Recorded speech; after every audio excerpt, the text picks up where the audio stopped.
Halo Bedikers, Prabowo dan Luhut adalah sosok yang cukup berpengaruh di pemerintahan tanah air.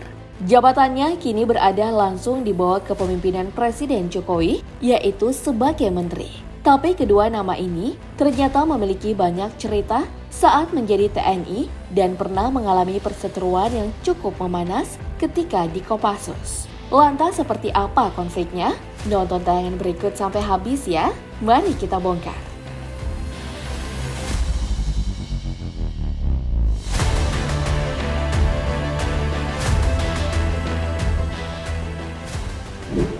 Prabowo Subianto dan Luhut Binsar Panjaitan adalah dua sosok jenderal TNI yang telah pensiun. Mereka juga sama-sama mengawali karir TNI layaknya tentara pada umumnya. Luhut lulusan terbaik dari Angkatan Akademi Militer Nasional tahun 1970 dan Prabowo lulusan 1974 di Akademi Militer Magelang. Di TNI, kedua orang hebat ini banyak menghabiskan waktu di Kesatuan Baret Merah Kopassus. Untuk pertama kalinya mereka disandingkan, Luhut diangkat sebagai Kasih 2 Ops, sedangkan Prabowo menjadi wakilnya di Perwira Seksi Operasi Grup 1. Tak lama di posisi jabatannya itu, Luhut dan Prabowo dikirim ke pendidikan Special Force Amerika Serikat. Kurang lebih 3 tahun, ia menempuh pendidikan militer di negeri Paman Sam itu.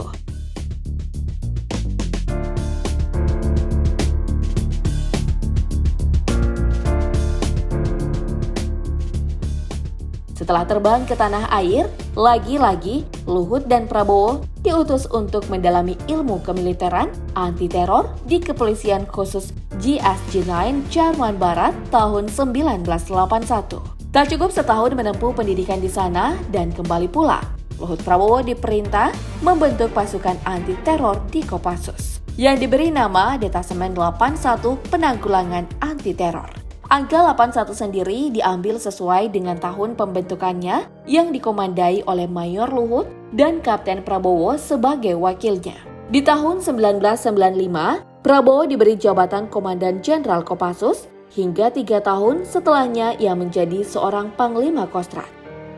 Berbeda dengan karir Luhut yang mentok, jabatannya hanya menjadi Danrem Madiun 1995. Tapi saat ayah mertua Prabowo turun dari kursi kepresidenannya, langkah dari Prabowo berujung pahit.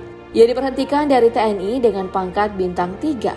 Menurut keputusan DKP, Prabowo tak patuh menjadi TNI, sedangkan Luhut menjadi Duta Besar RI di Singapura. Lalu seperti apa konflik Luhut dan Prabowo saat di Kopassus?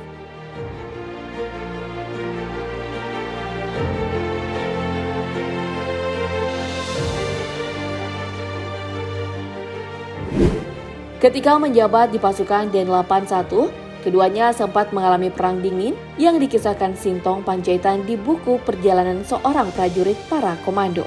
Tepatnya tahun 1981, Luhut datang ke kantor seperti biasa. Tiba-tiba, ia dikejutkan dengan laporan dari anak buahnya yang berkata pasukan Den81 sedang bersiaga. Sontak saja, komando itu kaget. Sebagai pimpinan Luhut tidak pernah memberi perintah ini. Ternyata Prabowo lah dalangnya, dan yang lebih mengejutkan lagi, Prabowo ternyata merancang operasi rahasia penculikan terhadap 4 jenderal, yaitu Letjen Benny Murdani, Letjen Sudarmono, Marsikal Madya Kinanjar Kartasasmita, dan Letjen Murdino, dan juga merencanakan pengamanan Presiden Soeharto ke markas Kopassus.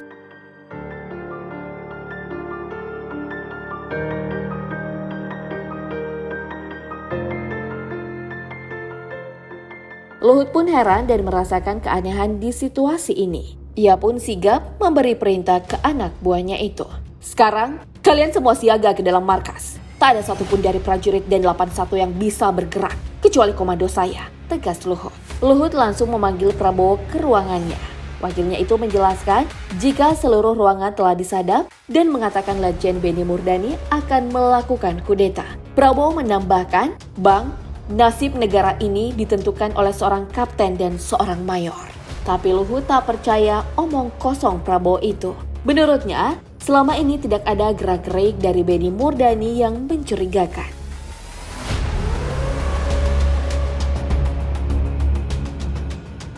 Melihat komandannya itu tak percaya, seketika raut wajah Prabowo muram.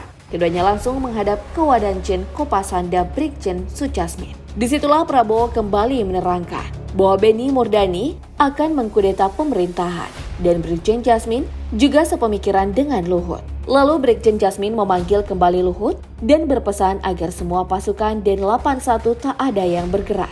Dengan hormat Luhut berkata, "Siap, itu sudah pasti Pak." Kemudian Luhut kembali dan menegur Prabowo, "Beraninya kamu menggerakkan pasukan Den 81 sebagai komando. Sayalah yang berhak di sini. Kamu juga berencana mengambil Soeharto ke sini. Itu tindakan garis pas seberapa jauh," ucap Luhut.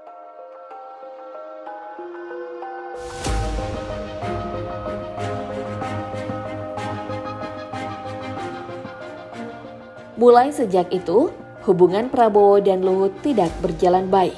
Lantas bagaimana konco lawas ini bisa kembali akrab? Tak diketahui pasti seperti apa prosesnya.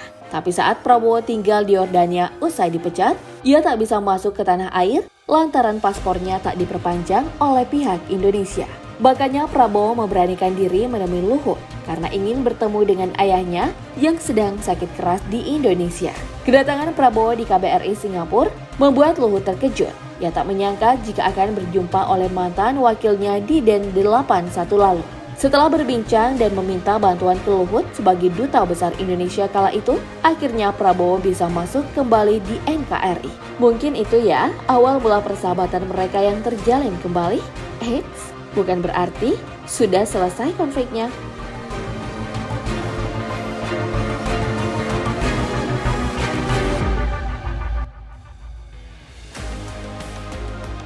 Mungkin dari Bedegers ada yang ingat ya dengan Pilpres 2014 dan 2019. Di situ Luhut berpihak ke kubu Jokowi dan tak sejalan dengan Prabowo. Lagi-lagi sang adik angkatan, Prabowo menuding jika ada anggaran dana yang bocor sebesar 25%. Seperti ini tanggapan Luhut sebagai Menko Kemaritiman kali itu. Kalau dibilang berlebihan sama sekali tidak. Sampai 500 triliun itu? Nah betul itu bohong ya. Bilang aja kalau itu bohong. Lalu? Kalau dia mau buktikan gitu. Kita ngapain sih capek-capek lapor-lapor itu bohong aja biarin aja. Wah, masuk banget ya Bedegers.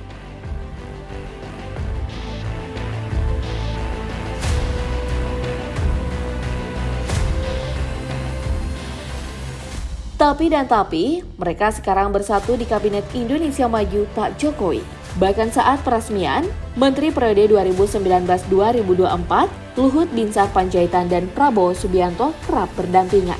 Sebagai Menteri Pertahanan, Prabowo juga pernah menemui kawan lamanya itu untuk meminta saran.